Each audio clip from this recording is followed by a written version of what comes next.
Dando continuidade ao período Idade Média e o sistema feudal, que é o feudalismo, onde irei dividir este vídeo em dois momentos, com o tema Cultura e Sociedade Medieval.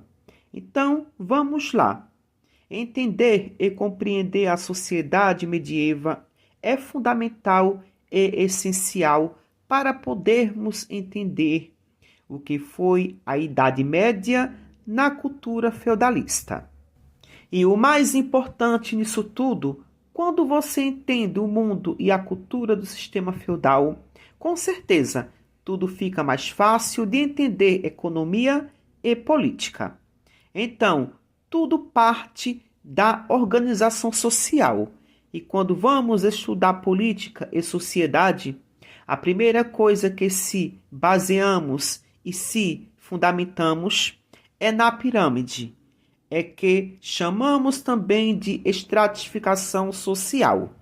Então, o período medieval não é diferente. Assim como todas sociedades existem suas divisões sociais. O período medieval também existe a sua. Então, aqui temos a pirâmide com suas divisões e estratificações sociais. A sociedade medieval era hierarquizada e dividida em três grupos: o clero, que rezava, a nobreza, que lutava, e o povo que trabalhava, no caso o servo, o camponês. O clero gozava de grande poder e influência na sociedade. A nobreza possuía terras e castelos e tinha como função principal a guerra. E a classe trabalhadora, que era o camponês ou o servo, levava o clero e a nobreza nas costas. Logo de cara, temos lá no topo da pirâmide o clero, ou seja, a Igreja Católica Apostólica Romana.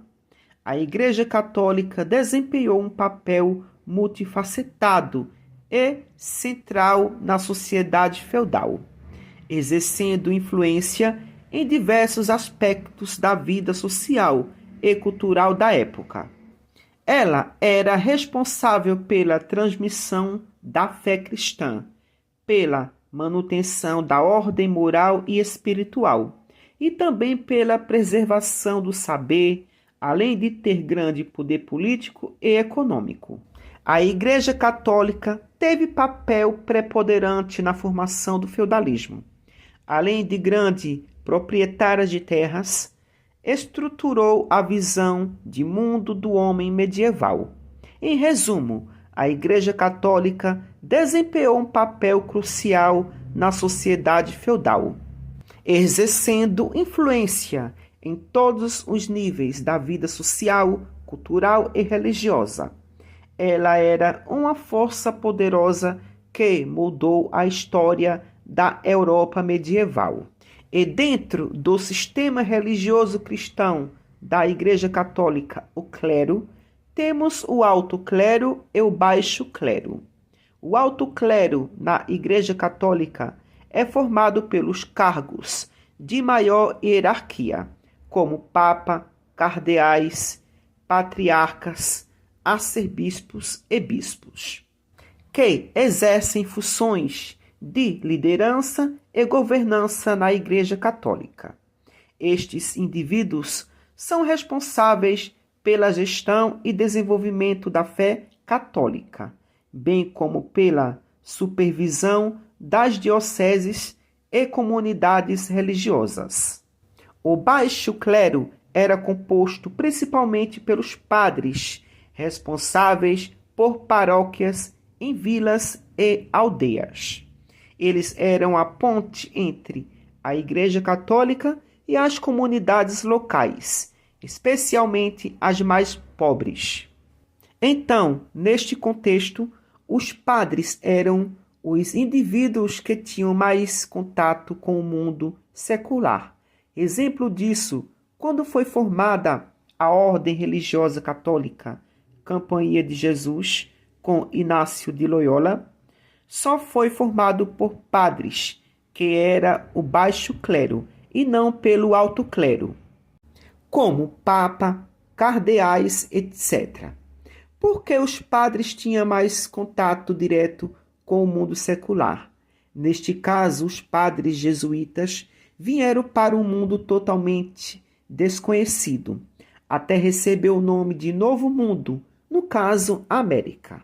Mas isso aqui é conteúdo para outro vídeo. Enfim, abaixo do clero temos a nobreza, que era a sociedade que detinha os domínios de terras, poderes políticos e também guerreavam, que era o poder militar, onde se encaixa aqui o sistema chamado de suzerania e vassalagem, que era aquela troca do rei ou senhor feudal a outro nobre, onde o senhor feudal ou rei dava um pedaço de terra a outro nobre.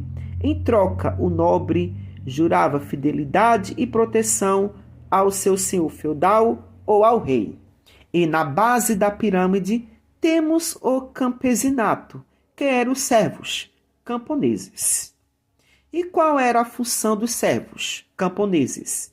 Era trabalhar, pagar impostos, ou seja, os servos da Idade Média pagavam para trabalhar, não tinham privilégios nenhum. Na Idade Média, a principal função dos camponeses servos era o trabalho agrícola, que consistia em cultivar a terra, cuidar do gado e produzir alimentos para sustentar a sociedade medieval. Eles eram a base da população e estavam sujeitos ao sistema feudal, trabalhando nas terras dos senhores feudais e pagando impostos e taxas em troca de proteção e de terras para cultivar. Lembrando que, na sociedade medieval, só quem pagava impostos eram os camponeses. O clero e a nobreza eram isentos de impostos, ou seja, não pagavam impostos. E ainda mais os camponeses tinham que dar dinheiro ao tostão de Pedro, que era a Igreja Católica. Lembrando que a função do camponês só era trabalhar para sustentar o clero e a nobreza e pagar impostos. Era quase impossível um servo ser nobre ou fazer parte do clero, até porque a sociedade medieval era determinada pelo nascimento. Se você nascesse servo, iria ser sempre servo, e assim vice-versa. Na Europa feudal, era extremamente raro, quase impossível, um servo ascender socialmente e se tornar nobre. A sociedade feudal era rigidamente hierárquica, com a nobreza composta por reis, duques, barões e outros, ocupando o topo, e os servos, que trabalhavam nas terras da nobreza, na base. Na verdade, a sociedade medieval era uma sociedade de pouca mobilidade social. Por que é uma sociedade de pouca mobilidade social? Porque nós não estamos falando de uma sociedade nos moldes capitalistas. Porque é uma sociedade que tem uma economia nos moldes servil, uma economia baseada na agricultura, onde o comércio era limitado com troca de produtos em vez de moedas. Exemplo, se um camponês ficasse rico com muitas terras e poderes políticos, mesmo assim ele não poderia ocupar o grupo social de nobre. Ele seria ser sempre servo, camponês, porque ele nasceu servo, camponês. A mesma coisa se o nobre perdesse tudo, se ficasse pobre sem poder político. Mesmo assim, ele ia ser sempre nobre, porque ele nasceu nobre, de uma família nobre. Jamais ele poderia passar a ser servo ou camponês. Por hoje só, e até o próximo vídeo. Tchau, tchau.